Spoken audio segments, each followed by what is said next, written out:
Математик яагаад хэрэгтэй вэ? Эрхэм Мэг, чамайг математик сонирхон судлах болсныг сонсоод миний ямар их баяртай байгааг магадгүй чи зүүн совингороо мэдэрч байгаа болов уу?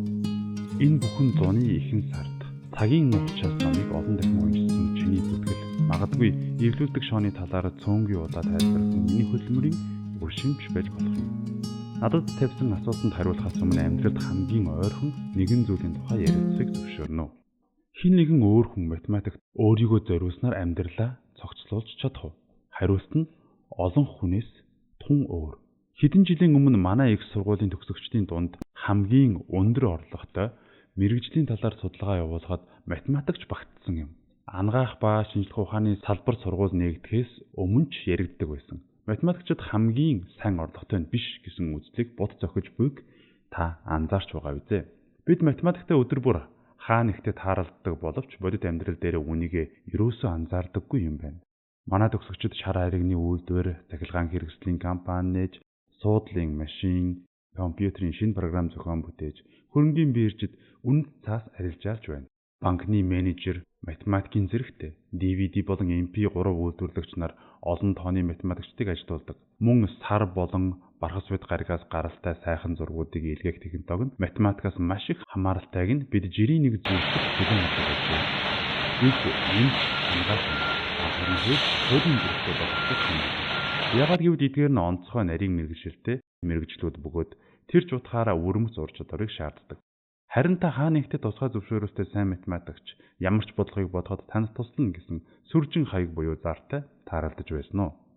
Манай нийгэм тэр чигээрээ математикийг аимшигтай их хэрэглэдэг боловч энэ бүгд далд хөшгөний цаана явагддаг.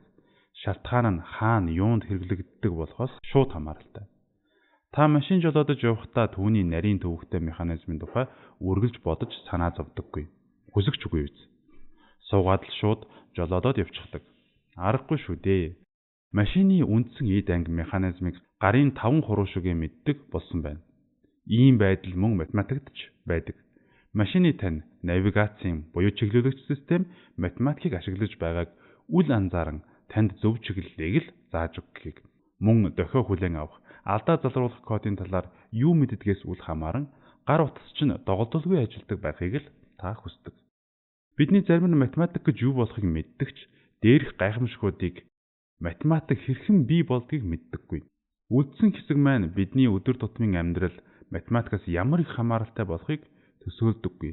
Ойлгож чадвал үнэхээр чухал дэвшил болгосон билээ. Математик тайзны ард хөшгөний цаана туйрвж бүтээж байгаа нь олон хүнийг энэ тухай ямар нэг бодол төсөөлөлгүй болгож байна. Бидний зарим нь математик гэж юу болохыг мэддэгч дээрх гайхамшгуудыг математик хэрхэн бий болгодгийг мэддэггүй.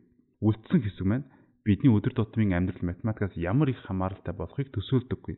Ойлгож чадвал үнэхээр чухал дэвшил болгосон.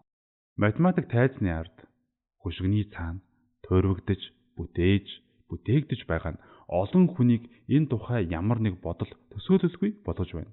Математик хэрэглэдэг бүх зүйлээр улаан шошго наах нь математикийн талаарх олон нийтийн хандлагыг өөрчлөх шилдэг арга гэж би заримдаа боддог юм.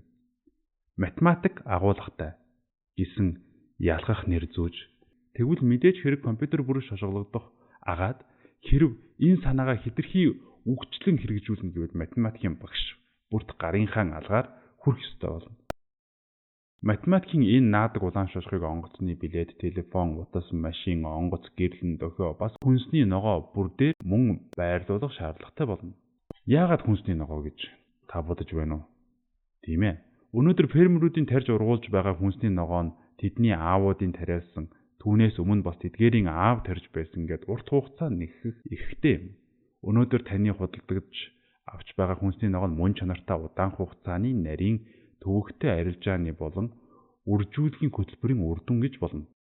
Математик утгаараа туршилтын дизайн гэж нэрлэгдэх том талбарт хамаарах энэ асуудлууд нь ургамлын шинэ үржүүлгийн системд арга замыг бий болгох зорилгоор 1900 оны эхээр зохиогджээ.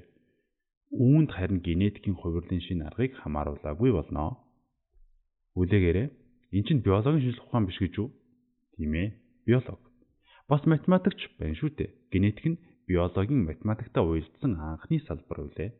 Хүний ген судлалын амжилт нь биологчдын өсөр их хөдөлмөр боловч Уг судалгааны гол амин зүйл нь болсон математикийн шинжлэх хүчтэй арга барилыг хөгжүүлж туршилтын үр дүнд дүн шинжилгээ хийснээр мэдээллийн өгөгдлийн хэсгээс генетик дараадлалыг улам наривчлан сэргээж чадсанд оршино. Тэгэхээр хүнсний ногоонд мөн л улаан шошго наах хэрэгтэй болж байна. Ер нь юм бүхэн дээр улаан шошго наах хэрэгтэй болох нэ. Та кинонд явдггүй. Мэдээж үйл явдлын тусгай эффектүүдийг болон оддын дан бүгдний эзэн зэрэг кинонд та дуртай л үзтээ. Бүгд л математик. Анхны өргөн дэлгэцийн дүрсийг компьютерийн аргаар нийтэд нь хөдөлгөөнд оруулсан кино болох тоглоомын түүх математикийн 20 гаруй судалгааны ажил хийгдэх гол сэдв нь болж байсныг танд тэмдэглэн хэлье. Компьютер график нь ганц компьютероор хийдэггүй. Тэдгээр дүрсүүдийг жинхэнэ бодит юм шиг болгоход математик аргуудыг өргөн хэрэглэдэг. Эдгээрийг хийхийн тулд 3 хэмжээст геометр, гэрлийн математик, мөн дүрсийн эхлэл төгсгөлийг аядуу байдлаар дис дараалан холбоход шаардлагатай завсар хоорондын шатлан төхөлт буюу интерполяц гэд маш олон зүйл хэрэгтэй. Интерполяц нь математикийн санаа. Компьютер хэдийгээр инженерийн ухаалаг бүтээл мөн боловч ихээхэн хэмжээний ухаалаг математикгүйгээр ямар ч хэрэгтэй зүйлийг хийж чадахгүй. Ингээд л компьютер дээр мөн улаан цас най. Мэдээж бас интернет хамаарна.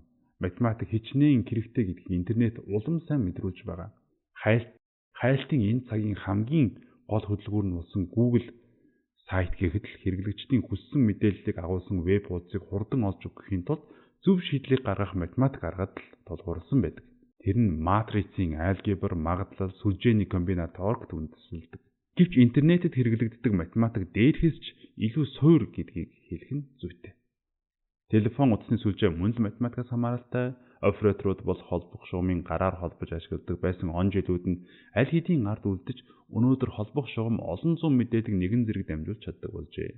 Гэвч бидний ихэнх маань найзуудтайгаа ярих, факс явуулах, интернет ашиглах явцад хэрэглэгддэг утасны шугам, далайн гүний кабель, сансрын хиймэл дагуулын дамжуулалт зэргийг хуваан ашиглах явцад болон ашиглаж буй сүлжээнд ачаалал гарах, бөөгнөрөл үүсэх боломж үргэлж байдаг.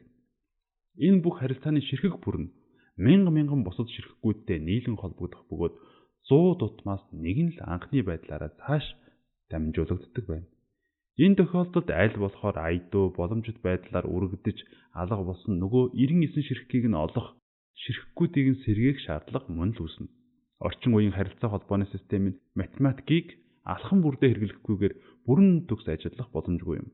Кодын онол, Фрейгийн анализ, дохионы боловсруулалт гээд юутайч та интернетээр онгоцны билетээ ирж олоод нисэх, өдрөө захиалан нисэх уудад очоод үсрээд л суучна. Хүссэн газартаа хүрээд ирнэ. Онгоц нисэж байгаа түүнийг зохиосон инженерүүд шингэний урсгалын математик аэродинамикийг шалгаж онгоцны унахгүй байх найдвартай нөхцөлийг бүрдүүлснээр тодорхойлогдно. GPS-ийн дамжуулсан навигац явагдаж байгаа бөгөөд сансрын хиймэл дагуулын тусламжтайгаар уг системд автомат дүн шинжилгээ хийж хідэн хормын дараа хаана хүрч болохыг хэлж өгнө. Нислэг бүрийн хуваарийг нарийн доолж зөвхөн контролын аль ч тал байсан дараачийн удаа хаана хүрч болохыг математикийн бас нэгэн төслөөр ашиглан болж байна. Эрхэм мэг ийм янзаар амьдрал үргэлжлэж байна да. Чи надаас асуухдаа их сургуулийн багш нар бүгд нуугдмал битүү тэр бүхэл тэдний зарим нь бодит амьдралд хамааралтай ажил хийдэггүй юм а гэж. Чиний бүхий л амьдрал ба математикийг нэгэн том далай гэж үзвэл чи түүнд дотор савлан хөвг жижигхэн зав юм. Гэхдээ үүнийг тэр болгон хинж анзаардаггүй. Математикийг нуун дарагдуулах нь нэг талаар ая тухтай мэт санагддаг боловч энэ нь математикийн үн цэнийг буруулах хандлагатай. Энэ бол үнэхээр ичгэвтер зүйл. Ингэснээр хүмүүс математикийг ашиг тусгүй зүйл, үнэн бодит аж холбогдолгүй зөвхөн оюуны тоглоом гэж үзэхэд хүрч байна. Улаан шошго наай гэд байсны учир нь энэ юм. Үнэн хэрэгтээ шошго наах нь гол шалтгаан биш л дээ. Учир нь энэ дэлхийн ертөнц түүгээр хожигдох болно. Чиний 3 дахь асуулт хамгийн чухал бөгөөд ноцтой асуулт байлаа. Математикт суралцсанаар гоо сайхныг мэдрэх мэдрэмжээ орхих хэрэгтэй болох нэ гэд энэ зөвхөн тоо, тэгштгэл, хууль, томьёо юм чинь гэж чи асуужээ. Тайвширмыг чамайг би ийм асуулт тавилаа гэж зэмлэхгүй. Ер нь энэ бол нийтлэг үзэл бодол. Гэхдээ энэ нь бодит үнний эсрэг зүйл л дээ. Математик надад юу өгсөн бэ гэвэл тэр намайг төрөхөд тосож авсан, би одоо өвлөж байгаа энэ их дэлхийг таних шин соргог замыг мэдрүүлж өгсөн. Энэ нь надад байгалийн хууль, Түүний мөн чанар, өнгө төрхийг миний өмнө нээж өгсөн юм. Энэ бүх надад гоо сайхны бүхэл бүтэн цогц мэдрэмжийг нээж өгч чадсан. Жишээлбэл би солонгыг харахтаа тэнгэрт татсан номон гэрлийн олон өнгөнөөс гадна өөр олон зүйлийг илрүүлж чадна. Борооны тусал нарны гэрэлд нөлөөлж, нарны гэрэлд цагаан өнгөөр асгарах, түүнийг бүрдүүлэгч өнгө бүрийг нь задаж би зөвхөн түүнийг л харддаг юм биш. Би солонгыг гайхам, сайхан, онгод дуудсан чадварыг нь олж мэдрэх гэхээс илүү түүний гэрлийн хугартын учрыг олохоо одоо болтол хичээдэг. Солонгын өнгөний тод цэлмэг өнгө, түүний хэлбэр нь ямар тайлбар шаарддаг вэ? Солонго яагаад номон хэлбэртэй байдаг? Солонго яагаад хурц өнгөтэй байдаг вэ гэд олон асуулт гарч ирнэ дээ. Та ч гэсэн яагаад эдгээр асуултын тухай бодож болохгүй гэж? Та магадгүй жижиг усан тусал нарны туяанд хугарч гэрлийн өнгө бүр нь өөр тийш өөр үнцэг үүсгэснээр борооны туслын ойсон гэрэд бидний нүдэнд ажиглагдаж буй солонго гэдэг зүйлийг бий болгодгийг мэддэгч байж болох юм.